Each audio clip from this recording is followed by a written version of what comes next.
Alhamdulillah, luar biasa. Allah akan sehat. Oke, alhamdulillah pada pagi hari ini kita bisa bertemu lagi dengan Ibu Okta untuk melakukan pembelajaran PAI. Untuk memulai pembelajaran kita pada pagi hari ini, silakan dipimpin berdoa ketua kelasnya. Oke, ayo mulai. Bismillahirrahmanirrahim. Asyhadu an la ilaha illallah wa asyhadu anna Muhammadar Rasulullah. Tersi, salsa, A'udzu billahi minasyaitonir rajim. Bismillahirrahmanirrahim. Wa atun nisaa sadaqatihinna nihlah fa in tibna lakum an syai'in minhu nafsan fakuluhu hani'an mari'a. Shadaqallahul adzim. pagi ini kita akan mempelajari bab berapa? Bab 9. Bab 9. Ada yang tahu judulnya? Pernikahan atau indahnya membangun mahligai ibadah. Sebagai pengantar, mungkin sudah ada yang mendengar tentang apa sih pernikahan itu? Ada yang bisa menjelaskan? Apa? Ikatan yang suci. Terus apalagi pernikahan itu tentang apa saja? Ibadah yang mulia. Terus menjalankan sunnah Rasul. Apalagi menghindari maksiat. Gimana? Sarana untuk menyempurnakan separuh agama. Berarti kalau masih sendiri itu masih belum sempurna. Pernikahan yang suci. Di sini pernikahan itu adalah sebuah ikatan. Sebuah ikatan yang ditandai oleh adanya akad atau biasa kita sebut sebagai ijab kabul. Nah, pernikahan merupakan ibadah yang spesial dan disebutkan dalam Al-Quran sebagai ibadah yang menunjukkan kebesaran dan kekuasaan. Misalnya di dunia ini cuma ada laki-laki saja, misalnya. Tidak ada keturunan. Makanya Allah menciptakan segala sesuatu itu tidak ada yang sia-sia. Ma khalaq tahada batila. Tidak ada yang sia-sia. Pasti ada hikmah atau pelajaran dari itu semua. Terus setiap pernikahan pasti ada tantangannya karena menyatukan dua individu yang berbeda. Berbeda karena apa? Latar belakang, karakter, budaya. Makanya tidak jarang dalam rumah tangga itu pasti terjadi pertengkaran. Disikapi dengan cara yang bijaksana. Makanya apa? Ketika sebelum menikah itu kalau bisa harus punya sangu. Sangu itu tidak hanya sesuatu yang tampak saja, tidak hanya harta. Tapi sangu yang bagaimana? Misalnya dari pola berpikirnya itu sudah dewasa, model pembelajaran dan tujuan yang mau kita lalui. Kompetensi dasarnya yang pertama adalah meyakini kebenaran ketentuan pelaksanaan pernikahan berdasarkan syariat Islam, menunjukkan sikap bersatu dan kebersamaan dalam lingkungan masyarakat. Untuk model pembelajarannya tadi di awal problem based learning. Tujuannya di sini menganalisis dan mengevaluasi ketentuan pernikahan dalam Islam. Berapa sih jumlah mahar yang harus diberikan kepada perempuan yang dinikahkan seorang laki-laki? Mas kawin. Apa sih yang namanya mahar, yang namanya mas kawin? Harta yang diberikan oleh seorang laki-laki kepada calon istri. Lebih jauh membahas tentang apa itu pernikahan, dalil, kemudian syarat hukum, tujuan, prinsip-prinsip dalam pernikahan. Kita bahas dulu studi kasus di layar kita ini.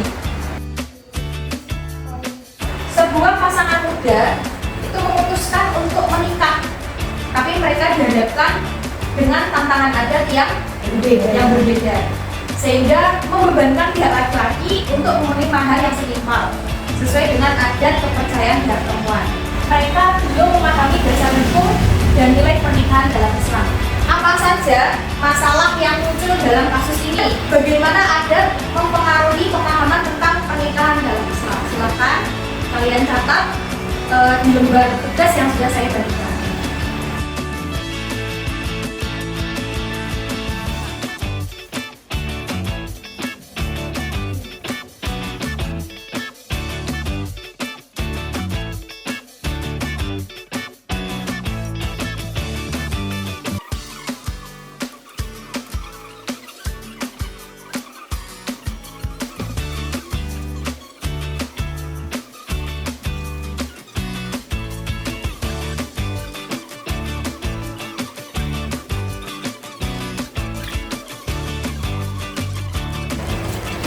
tidak ada kebiasaan sejak dulu dengan menggunakan adat istiadat pernikahan yang karena aturan telah menjadi kebiasaan dari dulu sehingga masyarakat menganggap bahwa hal tersebut sebagai aturan. Hukum pernikahan dalam Islam.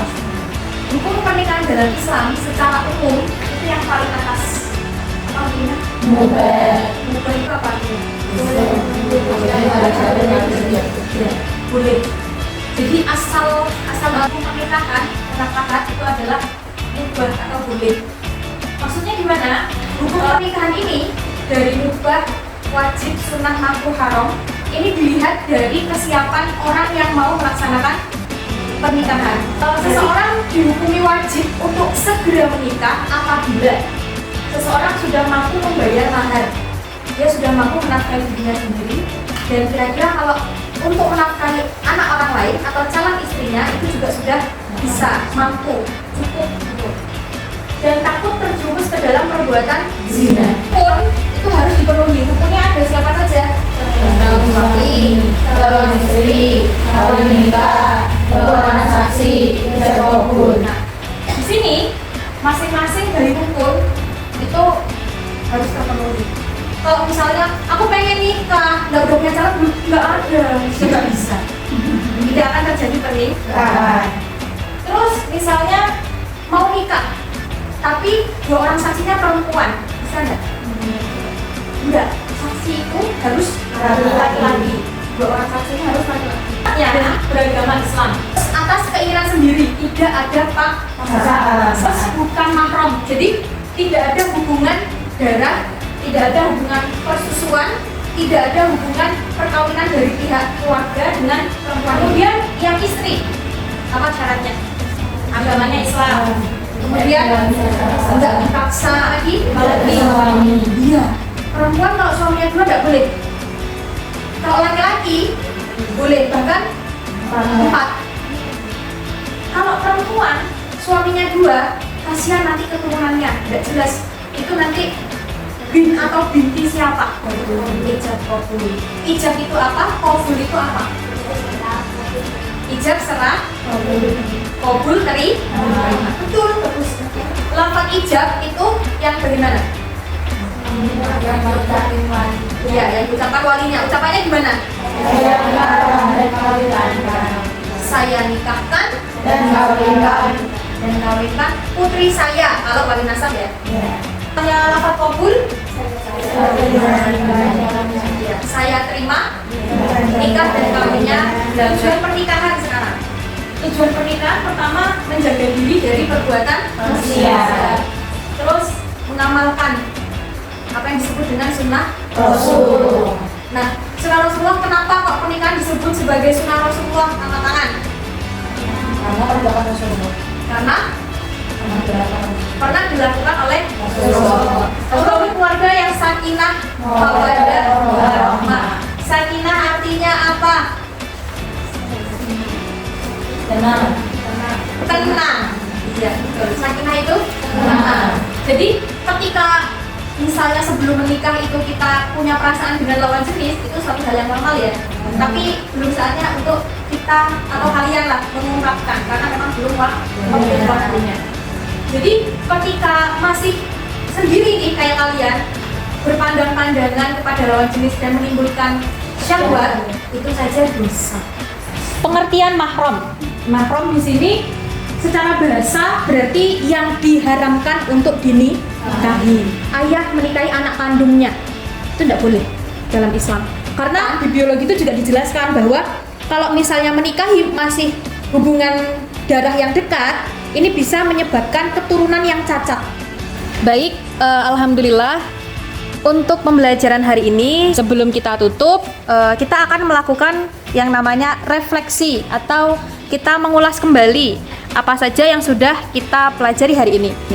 Yang saya dapatkan hari ini adalah ternyata melaksanakan pernikahan itu bisa dilakukan dengan adat masyarakat asalkan sesuai dengan syariat Islam. Ya. Dalam menikah itu kan biasanya kalau masyarakat itu mahalnya itu ada yang sangat tinggi gitu. Ternyata itu bisa ditinggalkan kalau menggunakan yang asli. Kamu dapatkan hal baru yang kamu dapatkan dari kegiatan belajar kita hari ini. Bisa mengetahui apa itu arti pernikahan yang sebenarnya, mengetahui pernikahan Baik, untuk pertemuan hari ini kita cukupkan. Terima kasih untuk partisipasinya pada pagi hari ini. Mari kita tutup pembelajaran hari ini dengan membaca istighfar dan hamdalah. Astaghfirullahaladzim. Alhamdulillahirabbil alamin. Kurang lebihnya dari saya mohon maaf. Saya akhiri. Assalamualaikum warahmatullahi wabarakatuh.